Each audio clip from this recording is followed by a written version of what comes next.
New versus used car, the real cost of car ownership in Canada. My dad once told me, son, avoid buying a new car for as long as you can. The moment you drive it off the lot, it's worth half what you paid for it, and it only gets worse. You gotta put gas in it, pay for insurance, oil changes, and tires too. Half what you paid. It was shocking. But was it true? As it turns out, Dad wasn't wrong. Not entirely, at least. It won't be worth half, but it does lose value. He also gave me a few other tidbits of knowledge that I had questioned, as you do when you grow up and wonder how wise your dad really was. He said, if you do make the terrible decision to buy a car, then buy a 3-year-old certified used car with some warranty left from the dealership. This video is going to test a lot of Dad's wisdom by asking these two questions. Should I buy a new or used car?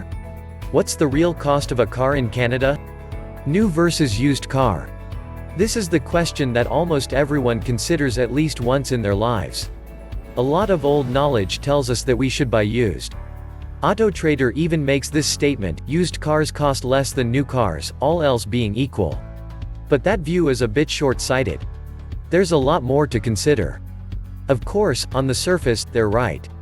An older car will have a lower cost at the outset. But there's more to it than that. Then there's your own driving style. At this point, it seems a bit confusing and complicated. That's because it is. Why? Because we, as people, are more complicated than that. There are more questions that need to be asked about you and how you drive. 1. Do you drive your vehicles into the ground? 2. Do you want a new one every few years? 3. Do you love to drive? 4. Do you want your butt to be the only butt to have ever been in the seat, and all the memories in that car to be your memories? 5. Do you have the time and know how to repair your own car? 6. Do you want no worries when it comes to repairs? Each of those questions will guide you to a better decision for you and your next car, whether new or used. The initial price. Assume it's your first car and you're looking for a small to mid-size car, something that will keep its value. You haven't decided whether or not you'll resell it in a few years or drive it into the dust. One last assumption, you're looking in the Greater Toronto area. A Toyota Corolla is a good starter car. We'll use the 2020 model at $23,591 plus taxes, freight, and fees. Compare it to Dad's trusty 3-year-old 2017, with 63,455 kilometers and a price of $18,900 plus taxes. The upfront cost comparison. It's a simple comparison with an obvious result, used cars cost less. If you want to save on the initial price, the used car in our comparison will cost at least $4,700 less. And this is without considering taxes, fees, freight charges, and any other upsells the dealer sticks you with. Car depreciation. Since we're talking about cars retaining their value, let's discuss depreciation. What is it? Put simply, depreciation is the amount of value your car loses over time.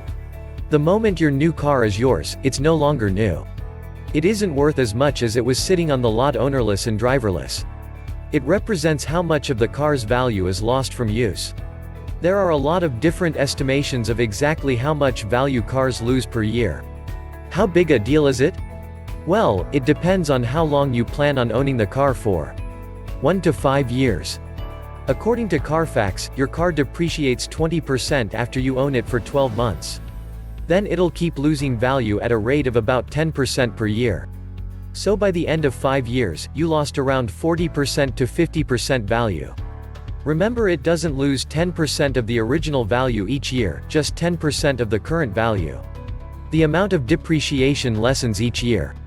The 2020 Corolla would be worth $7,312 of its original $23,591 after 10 years.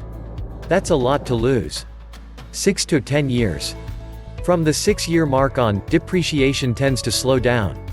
Instead of losing thousands, your car will depreciate a few $100 each year. By year 10, the car will be worth around 30% of its original value. For example, my wife and I traded our 9-year-old Dodge Journey with 240,000 kilometers for about $2,500. At that age, and with that many kilometers, your average vehicle will be at a similar value. We were able to get 9 years of use and still use its remaining value toward a new car. The depreciation comparison. Now that we have an idea of depreciation in general, let's return to our Corolla comparison. If you want to sell it in 5 years, the 2020 Corolla will be worth around 48% less at somewhere in the neighborhood of $12,382, a loss of about $11,209. The 2017 Corolla will be worth about $11,160, a loss of around $7,000, almost half. Dad was right. Still, you save $3,469 in depreciated value with the used 2017 Corolla. The new Corolla. The new car will be the one taking the initial hit with depreciation. If you're buying a new car, this is something you need to know. According to CanStar's look at how the value of specific cars has depreciated, the new Corolla will depreciate 27% to 36% after 3 years. This isn't bad, considering the next best car for depreciation is the Mazda 3 at 31% to 39%, and they get worse from there. But it's still important you understand that buying a new car means you're the one who pays the price for depreciation at the start. You won't get that money back. Dad said half its value, he was exaggerating. But maybe he wanted me to steer clear of new car for a reason. The used Corolla. The 2017 Corolla is priced at $18,900. That isn't the out-the-door price either. It's of course always a good idea to haggle, but let's assume you don't and you leave with the list price. Originally the 2017 Corolla sold for between $16,390 to $25,410. Today, it's actually worth about $14,338, taking the middle ground starting price of $20,900, that's a loss of 31.3%.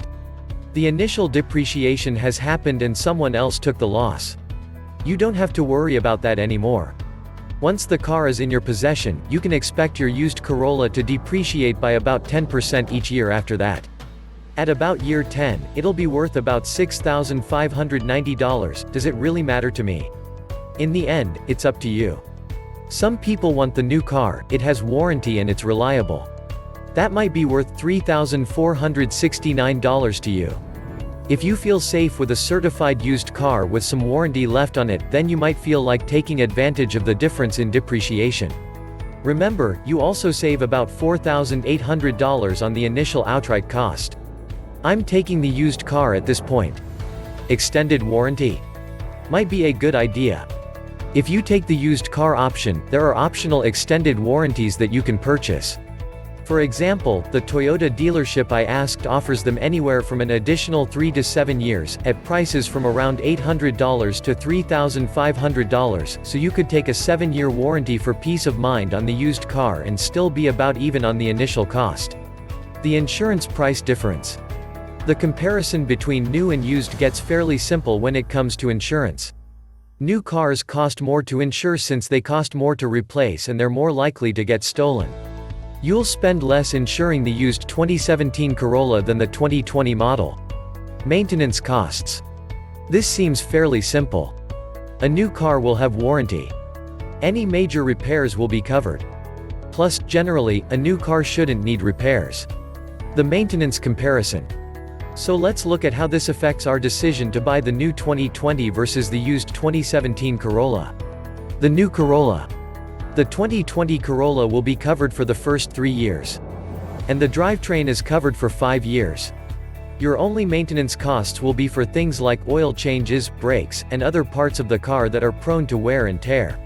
CAA estimates that every kilometer you drive costs about 3.69 cents, which puts your yearly cost at approximately $664. That cost might seem high, but it's always a good idea to budget high instead of low. The used Corolla. The 2017 Corolla will likely be covered by a certified pre-owned warranty. Using this Toyota dealership as an example, this'll give you a 6-month or 10,000 kilometers powertrain warranty. If you want more warranty, look at getting some extended coverage, as mentioned earlier. But what if you need to repair it? Based on this report, the average car will cost 5.6 cents per kilometer driven in repairs. With that figure, the 2017 Corolla could cost anywhere from $560 to $1,680 in yearly repairs. Average cost of gas. We also need to account for fuel efficiency and the cost of gas. This depends on your car's fuel efficiency, how much you drive per year, and the cost of gas in your area. The gas comparison. This won't be much of a difference here since these cars are only 3 years apart. But the older the car you're looking at, the less fuel efficient it likely is, which means you'll have to refill more often. The new Corolla. The 2020 Corolla gets somewhere between 6.7 to 7.4 combined city and highway fuel economy. We'll use the median figure of 7.05 L 100 kilometers for our calculations. With gas costing around $1.30 per liters, we estimate that the new car will cost about $0.09165 per kilometer. The used Corolla. The 2017 Corolla gets 7.5 L 100 kilometers. It will cost $0.0975 per kilometer. There's almost a 1 cent difference per kilometer, which is a difference of $1 per 100 kilometers. Financing a new versus used car. The better your credit score, the better your interest rate. Of course, the best choice in either scenario is to pay for the car outright.